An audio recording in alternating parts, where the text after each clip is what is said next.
Praise lord, హల్లెలూయా. దేవునికి స్తోత్రం. ప్రభు పరిశుద్ధ నామానికి మహిమ కలుగును గాక. క్రీస్తునందు ప్రియులారా, దేవుడు తన మహాకృపను వచ్చి మనకు నూతన ఉదయ కాలంలో వేకుని ఆయన పరిశుద్ధ సముఖంలో మనం ఉండి ఘనపరచి ఆరాధన చేయడానికి చక్కటి శ్రేష్టమైన సమయాన్ని మనం అనుగ్రహించిన దేవాది దేవునికి మహిమ ఘనత కలుగును గాక.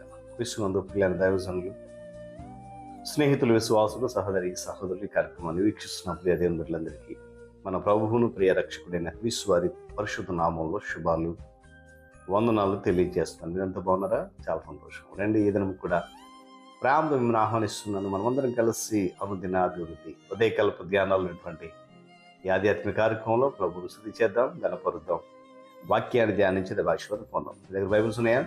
తెరవండి. లేని పక్షం చదివే మాటలు విని గ్రహించి వాక్యంలో పాల్గొట్టుకోమని మనం చేస్తూ నేటి దిన ధ్యాన వాక్యంగా యోబు గ్రంథము 19వ అధ్యాయము 25వ వాక్యాన్ని చదువుతూ ఉన్నాను. నా సజీవుడు, నా విమోచకుడు సజీవుడనియు, తరువాత ఆయన భూమి మీద నిలుచుననియు నేను ఎరుగుదును. దేవుడు తన పరిశుద్ధ లేఖన మాటలు మన కొరకు దీవించును గాక. తలలోంచి కన్ను మూసుకుందాం. ప్రార్థన. ప్రేమ కలిగిన మా తండ్రి, వందనాలు. మహోన్నతుడా, మహాగణుడా, మహోన్నత స్థలంలో నివసించేవాడు, స్తోత్రాలు. ఇదిగో తిరిగి మరొక నూతన ఉదయ కాలంలో వేకువనే నీ పాద సముఖమందు మేము ఉండడానికి, మిమ్మల్ని ఆరాధించి కనపరచడానికి మెరిచిన గొప్ప ధన్యత కొరకు స్తోత్రాలు. ఈ ఆధ్యాత్మిక కార్యక్రమం అనుదినము మీ కృప చేత, మీ ఆత్మ చేత జరిగిస్తున్నాం. మీకు వందనాలు. ఈ దినం కూడా నడిపించి మీరు మహిమ యేసయ్య పేరట అడుగుతున్నాం తండ్రి, ఆమేన్. చాలా సంతోషం. ప్రియులకి మాటలు ఎవరు మాట్లాడారంట? స్వయాన భక్తుడైన యోబు గారు మాట్లాడిన మాటలు.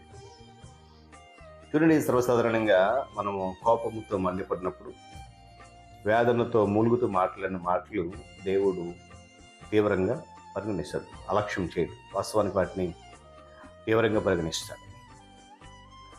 యోబు గ్రంథం ఈ అంశాన్ని స్పష్టమైనటువంటి ఉపమాన రీతిలో బయలుపరుస్తుంది. యోబు యొక్క కథ అంతములో దేవుడు ఒక ఉద్దేశం, సత్యాన్ని తెలియజేశాడు. ఏంటంటే, నా సేవకుడే యోబు పలికినట్లు మీరు నన్ను గురించి పలకలేదు, యుక్తమైనది. కాబట్టి నీ మీద, నీ స్నేహితుల మీద నా కోపం అణుచుని చెప్పి దేవుడు ఎలీఫజుతో పలికాడు. మరణము మరియు సమాధికి ఆవలన ఉన్నది మన బలహీన చేతులను, మోకాళ్లను గొప్పగా బలపరుస్తుంది.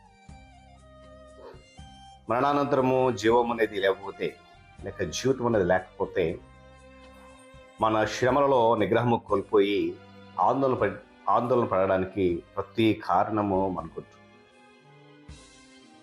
విదేశాలకు మనం ప్రయాణం చేయాలనుకున్నప్పుడు కొన్నిసార్లు వీసా అనుమతించే కార్యాలయంలో చాలాసేపు కనిపెట్టుకుంటూ ఉంటాం. తీరా ఆ వీసా పని అయిపోయిన తర్వాత ఆ వీసాపై ముద్రపైన పాస్పోర్ట్ పై ముద్ర పడినప్పుడు మనం ఎంతగా ఆనందిస్తామంటే అప్పటి వరకు పడ్డ శ్రమ అంతా కూడా మనకేం గుర్తుకురాదు. అలాగైతే రేపు అనేటువంటి దినాన మనం ప్రవేశించబోయేటువంటి మహిమకరమైన దేశం కొరకు, ఆ రాజ్యం కొరకు మనం ఎంత ఓపికగా ఉండాలి. ప్రస్తుతం మన ఎడల కాబోతున్నటువంటి ఆ యొక్క శ్రమలు, ఇప్పటి కాలపు ఈ శ్రమలు ఎన్న తగినవని చెప్పేసి మనం ఎంచుకోవాలి. ఏ పరిస్థితుల్లోనైనా మనం సహనం కోల్పోయినప్పుడు మనలో ఉన్న సుగుణాలు అనేవి ఒకదాని వెంబడి ఒకటి మనం విడిచిపెట్టి దుర్గుణాలు అనేవి తమ అసహ్యమైనటువంటి తలలు పైకెత్తుతాయి. వెనుకకు తీసుకోవడానికి వీలులేని అసభ్యకరమైన మాటలు మాట్లాడి ఉన్నామని చెప్పి మనం అకస్మాత్తు గుర్తిస్తాం. మనము నెమ్మదిగా మరియు నిశ్చయత కలవారమైతే, నేను నడుచు మార్గము యెహోవాకు తెలియను, ఆయనను శోధించిన తర్వాత నేను సువర్ణము వల్లే మారుతునని మనం ప్రకటించగలిగే శక్తిని దేవుడు మనకు అనుగ్రహిస్తాడు. దేవుడు స్తోత్రం చెప్పండి. హల్లెలూయా.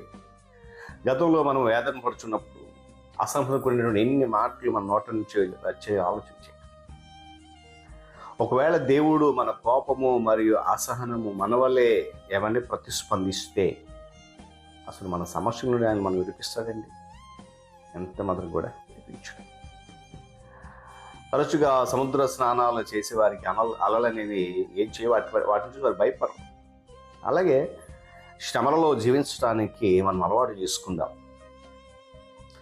రోమాపత్రికలో 3వ అధ్యాయం, 5వ అధ్యాయం 3 నుంచి 5 మనకు పౌలు రాసిన మాట ఏంటంటే, అవి మన మేలు కొరకే అని మనం నేర్చుకున్నట్లు అవి మనకు సహకరిస్తాయట.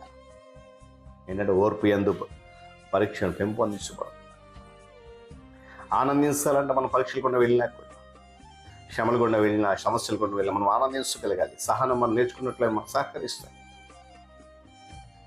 ఓర్పు ఏందో మరి పిల్లరా పరీక్ష పెంపొందిస్తుంది. పరీక్ష మన ఎందు రక్షణ కూర్చున్నటువంటి నిరీక్షణ కలుగజేస్తుంది. ఈ నిరీక్షణ మనలను ఏమాత్రం సిగ్గుపరచు.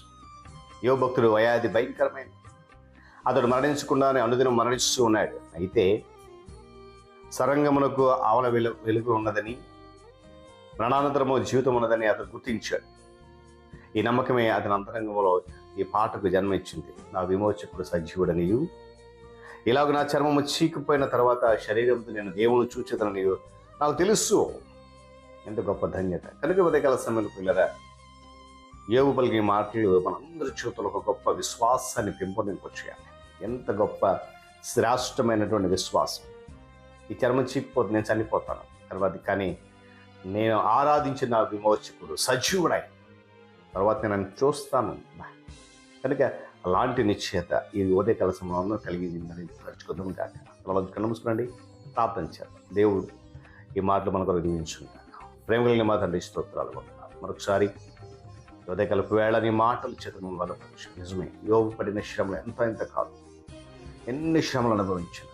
ఈ మాత్రం తన నోటికి పని చెప్పలేదు, తన ఆలోచనకు, తన తలంపులకు ఆయన దుష్ట మనసుకు అప్పగించలేదు. కేవలం నేను బట్టి ఆనందించాడు, ధైర్యం కలిగి ముందుకు వెళ్ళాడు.